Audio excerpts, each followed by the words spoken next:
legally, homosexuality itself was decriminalized in 1979, but until 1987, the government could still punish public displays of homosexuality. So, like homosexual establishments still weren't legal. And then after 1987, it was only illegal if it caused a public scandal. Also before this, interestingly, even if someone inadvertently, even if your homosexual act became public only inadvertently, so a person walking by saw you through the window, that still counted as, as being a public display of homosexuality. But after 1987, it was only if it caused a public scandal, which was less of an anti-gay law and more of just the government wanting to make sure it could control all aspects of life, basically. And this was when the state really started scaling back its institutionalized discrimination.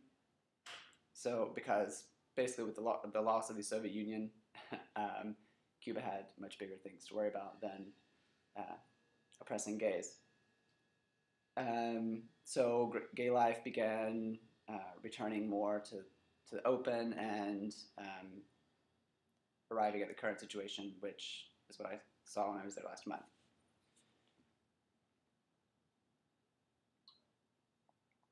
I traveled to Cuba totally legally, which no one seems to believe me when I say that. Even the Cuban person at the airport didn't think that I was there legally, and she was looking at my visa.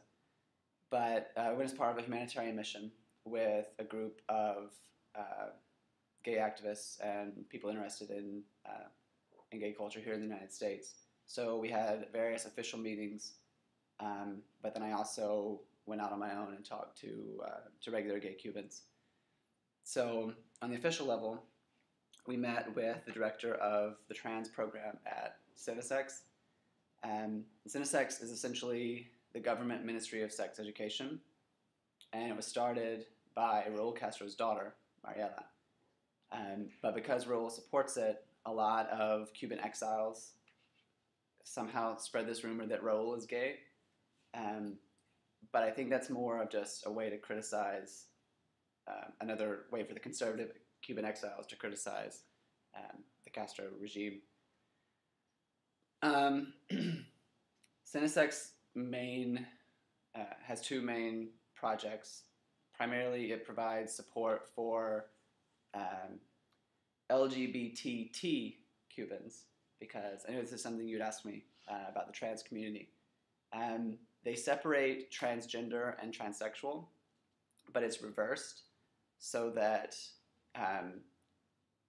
actual trans people who undergo reassignment surgery are transgender, and transsexual is the umbrella term. This part of the meeting was incredibly confusing because the director of our group is from GLAAD, which some of you probably don't know. GLAAD, a lot of what GLAAD does is making sure that LGBT people are represented properly in media. So he's trying to explain to the group about the difference, what transgender and transsexual means in the United States, and she doesn't speak English, and so she's trying to explain to us what the two T's in Cuba mean, and it only got more confusing from there, because what she talked about first was how Cinesex hosts meetings for support groups. So she was saying, on Mondays the women who love women meet here, and then on Tuesdays the gay men have the space, and then on Wednesdays the emo gays and the trans emos meet at different times. And so imagine trying to translate that from her description of it in Spanish to trying to explain it to people in the United States who I couldn't explain what emo, gay, and trans, that's getting very complicated. But they also have a support group for metrosexuals, which is exactly what it means here: straight Cuban men who want to identify and be associated with the gay community in Cuba. And I think I think this is actually a really profound point because it shows the government is recognizing that this necessity to impose conformity on everyone and make sure that everyone is, if you're a woman, you're supporting your man who is a revolutionary and is fighting for the revolution, and they all look the same, and everyone does the same thing, and it's sort of a recognition that diversity is okay.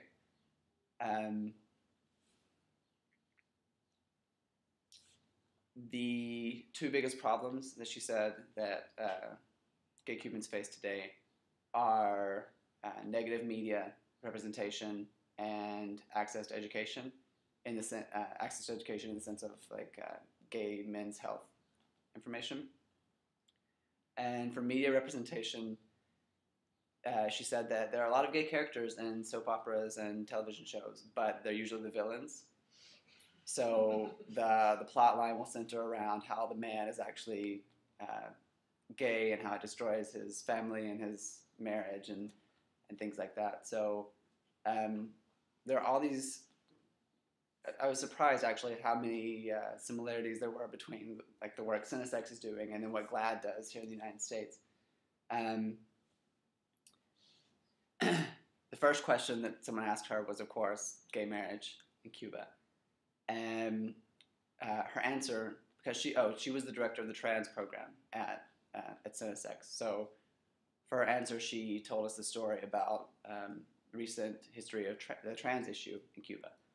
So at first, when the phenomenon of reassignment surgery sort of came into being, the government was like, well, whatever, we pay for all medical bills anyway, that's, whatever, you can have whatever you want. And then the communities expressed a lot of discontent with this, so the government stopped funding it, which basically means it couldn't happen. So Cinesex's trans program started basically like a community education program, and within a few years, the same communities that had so opposed it expressed enough support that the government reversed its decision. But she stressed that it wasn't the government changing its mind, it was the people. It was the government responding to the changing minds of the people. And that's what they're doing right now with gay marriage. The two most active groups are the gay men's group and the Women Who Love Women's group. And both of those have members in every single province of Cuba doing the same thing, basically community education and canvassing to explain how white gay marriage means and why they don't like to be called communists anymore. Why in an egalitarian, equal country it doesn't make sense for same-sex marriage not to be rationally accepted. So she was really optimistic, and she said that within a few years, in 2012, they're having a national congress on sexuality, I think, and she said that she expected that if not then in the few years after that, that gay marriage would be legal in Cuba. So they're probably going to beat the United States. Let me see. The situation for normal gay Cubans on the street today is, from what I saw, pretty decent.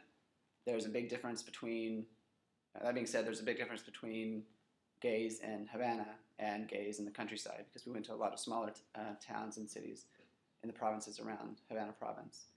So we were in an area called Trinidad de Cuba, and we went to a nightclub that was inside a cave, down inside of a hill. And there are a lot of people there, but only one or two that I would say were expressing any sort of indication that they might be gay. And it was mostly that they looked a lot more well off than the other people, which is something I'll get back to in a second. But when we got back to Havana and we went out, the Havana gay scene was like nothing I've ever seen before in my life. And I've been to clubs in DC and New York and New Orleans and Toronto, and none of them compare to the one gay club that I think there is in Havana. It's not technically a club because a gay club would still be illegal, and I think the explanation was that clubs themselves, like the concept of a club, is still not sanctioned by the government. So it's kind of like a performance. So there's a stage with some chairs and tables, and then lots of area behind those chairs and tables for people to dance spontaneously. So it's not encouraged. You're not going there to dance. But that's why you're going there. But officially, that's not why you're going there. So someone's on stage, or they're showing a music video of Beyonce, or that was another thing. They have all of the like modern U.S. Music videos, which is very strange. But also, if nothing else, to illustrate the government's current outlook, where the club was located, it's only on, I think, Thursday through Sunday, but it's in the basement of National Theater, which would be the equivalent of the Kennedy Center, only right next to all the government ministries. So it's not like the government is completely aware of what's going on. I talked to quite a few gays at the club to get a first-hand sense of what it's like now. And I really quickly discovered that anyone who was excited to come talk to me was a prostitute. So one 30-year-old, around in his 30s, man was hitting on another man in our group, and who couldn't understand Spanish very well. So the Cuban turned to me and said, I don't understand what's wrong with your friend. I just want a gift, something I can take back to my wife and kid. And which brings us back to he was aggressive, that he took the aggressive role, so therefore he's not gay. So it's perfectly normal for him to have a wife and son, and this is his part-time job, basically. So among the people that I actually met, prostitution was common, and I guess because it was so common, it doesn't have the same stigma that it used to there, or that it would here. One person that I talked to used to be a prostitute, but now he has a boyfriend in Paris who sends him money, so he's not a prostitute anymore.